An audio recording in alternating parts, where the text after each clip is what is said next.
One more depending on a prep, and we all look away. People pretending everywhere. It's just another day. There's bullets flying through the air, and they still carry on. We watch it happen over there, and then just turn it off. We must stand together.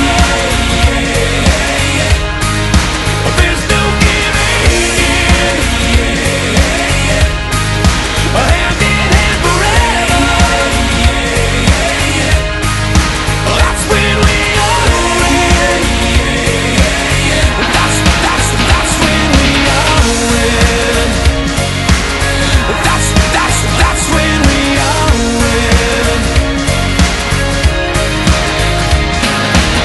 They tell us everything's alright, and we just go along. How can we fall asleep at night when something's clearly wrong? When we can feed a starving world with what we throw away, but all we serve are empty words that always taste the same. We must stand together. There's no giving in. Hand in hand forever. That's when we all. Another question about electability. Do you have any, sir? There's always the question as to whether or not you are in fact viable. Your differences with the Republicans with the rest of the Republicans on this stage has raised questions about whether or not you can actually win the Republican nomination, sir. Well, we've only had 2 little primaries so far, so it's pretty premature to decide which one is going to be the candidate. But, you know, when you think about it, if you measured everything I've ever said, every vote I've ever taken against the Constitution, you know, I'm a strict constitutionalist. Are you suggesting the Republicans should write me off because I'm a strict constitutionalist? I'm the most conservative member here. I have voted, you know, against more spending and wasting government than anybody else. So you're suggesting that I'm not electable and the Republicans don't want me because I'm a strict fiscal conservative? Because I believe in civil liberties? Why should we not be defending civil liberties?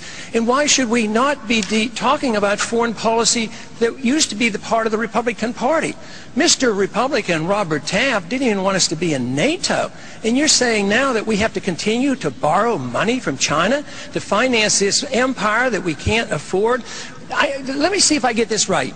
We need to borrow $10 billion from China, and then we give it to Musharraf, who's a military dictator who overthrew an elected government, and then we go to war, we lose all these lives promoting democracy in Iraq. I mean, what's going on here? And you're saying that this isn't appealing to Republicans? Where did this come about? I think this is a Republican message. I defend the platform. It used to say we got rid of the Department of Education. It doesn't say that. Now, we as Republicans went and doubled the size of the Department of Education. So where have we gone? I think we've lost our way. And then the insinuation that I am less Republican because of that? Congressman, thank you very much. We have to take one more break. We'll be right back with one of the most contentious issues of the day. Stay tuned. That's when we all win. That's when we all win. That's when we all win.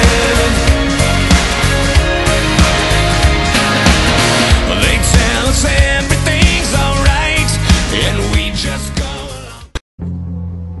During his research, Hari had discovered that Diebold's memory cards effectively allowed negative votes.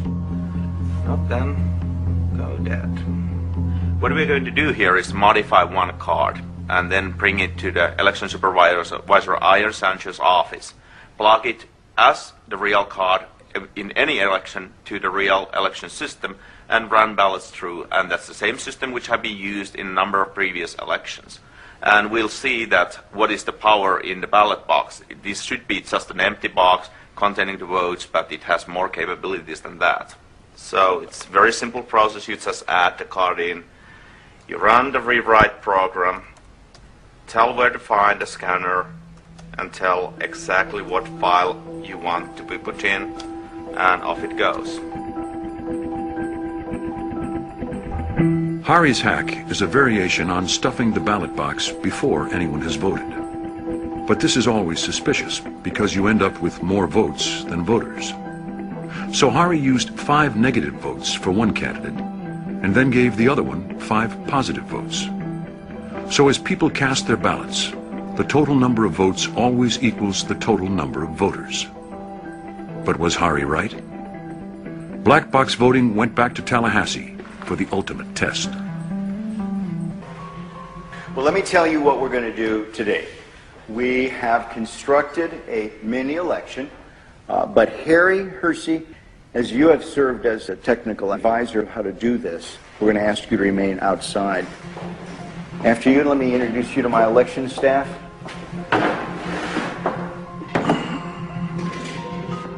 To ensure that we've not prepared some sort of a device that has been pre-rigged, pick the number, and then we'll grab that unit, and that will be the device that we will count the ballots on.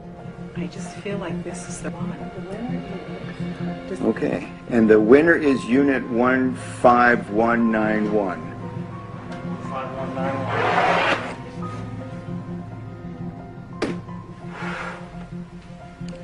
What we have here is a programmed optical scan ballot.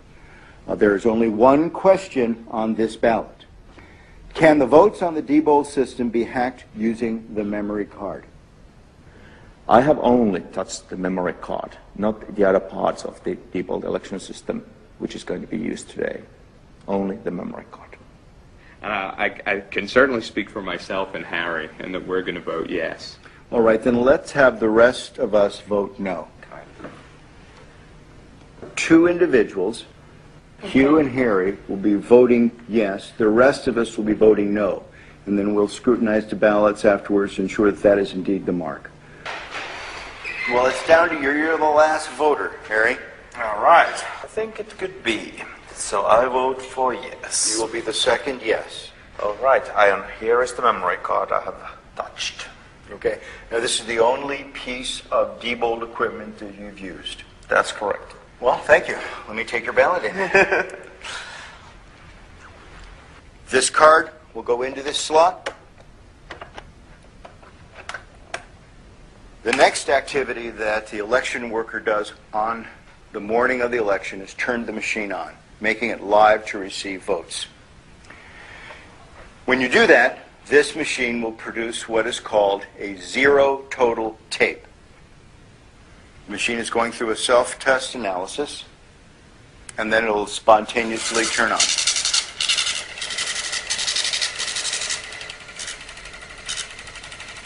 This is Harry's card that is telling us that there are 0 votes stored in the memory. Okay, let me get the ballots. Let's insert a yes ballot. We're going to put in another no. 7. And the last no ballot, 8. Placing the ender card in this device and telling it to turn off its counting function and do its reporting function will now cause the voting machine to print out a tape reading the number of votes that it had just read.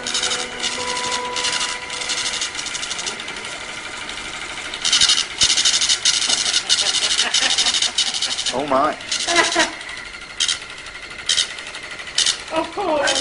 Oh no! What is it? 7 yes, 1 no. Oh my god! Oh my gosh! Let me see. Here's the tape. 7 people said it could be hacked, and we put through 6 and 2. 6 no's no's and 2 yeses. yes. Oh my gosh! Do you know what this means? How do we know that Hari didn't just change the report and the votes themselves on the memory card are still correct? If that was the case, when they go into GEMS, the results would be different. Isn't that right? The only way to know that is to read them into GEMS and to check the vote totals. See what GEMS says. So should we do that? I think we should, because I want to confirm for my own analysis Is this just a superficial Right. That's a good hack? In other words, question. did we just change the words on this paper? And we will upload this memory card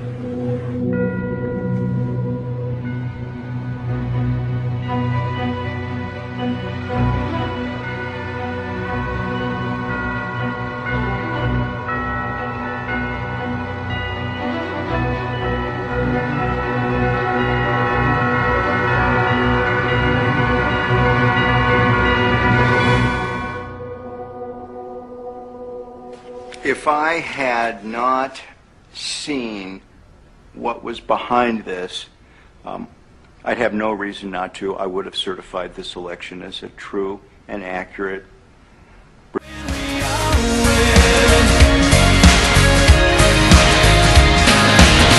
They tell us everything's alright, and we just go along. How can we fall asleep at night when something's clearly wrong?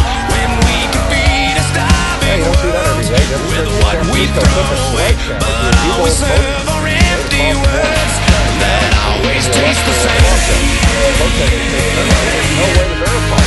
We must stand together. There's no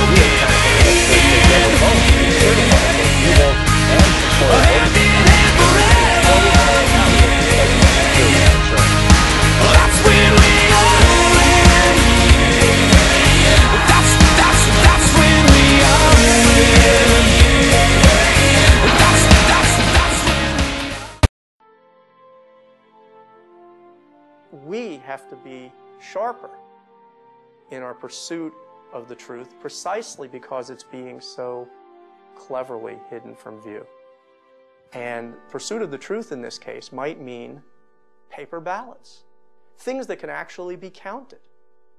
Paper? What like parchment or papyrus? E-technology is foolproof. The only people who can mess with your e-vote are the computer programmers who designed the system. It takes a long time to change 10,000 paper ballots by hand. It takes 3 seconds to change 10,000 votes on a computer. I think the most appropriate technology is what we should be going for instead of the latest and greatest. If you can just talk to another person, another citizen, you say, look, these are the issues. How do you want your elections conducted?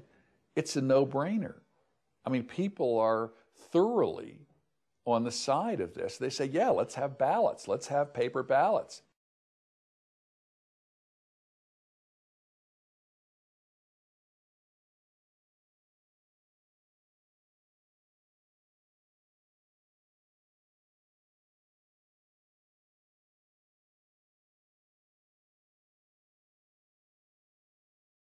Of all the storylines of this year's Republican National Convention, one that is highly underreported but very important. How the Republican Party continues to change its own rules to control the outcome of the National Convention. The latest case of that, 17 delegates from the state of Massachusetts who have now been stripped of their credentials. And just wait till you hear why. It's a reality check you won't see anywhere else.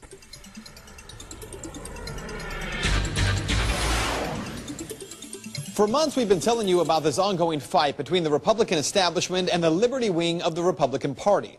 We've also told you how these two wings of the party are battling over delegate slots while heading to Tampa. Several weeks ago, we told you how that Liberty wing in Massachusetts pulled a coup, won 17 delegate slots to go to the National Convention.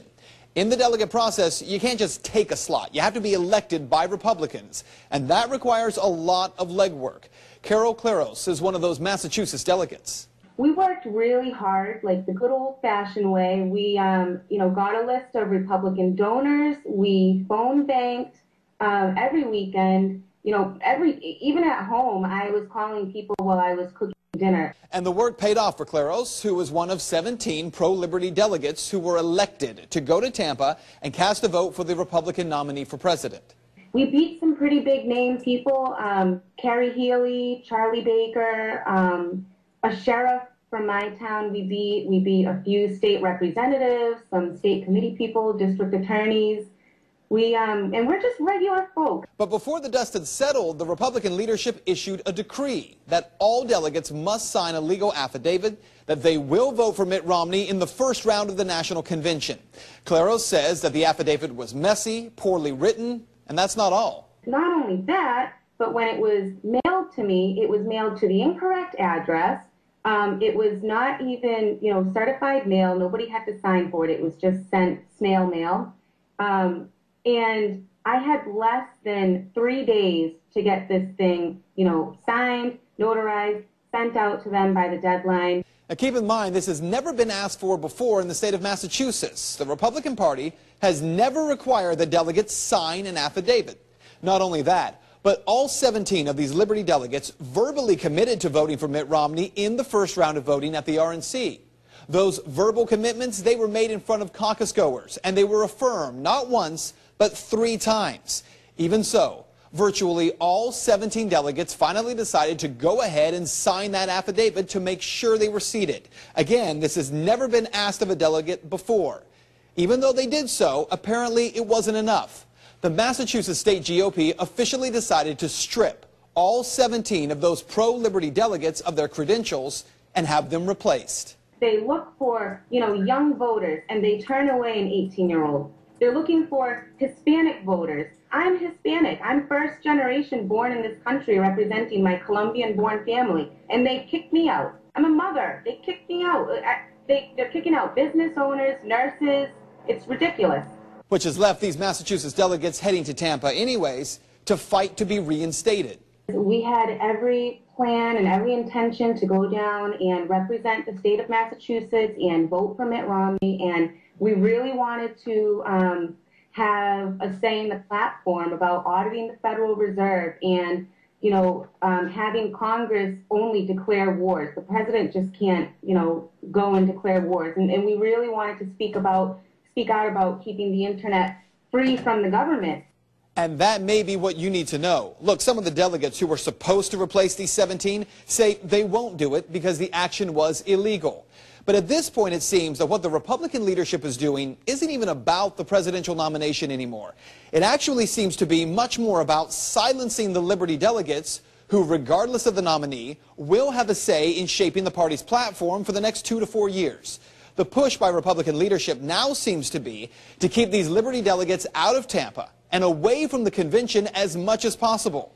It's the only thing that makes sense when a state like Massachusetts, that's only 11% Republican and dropping, would work so actively to disenfranchise these delegates, and not only them, but the more than 2,000 Republicans who voted for delegates in the process.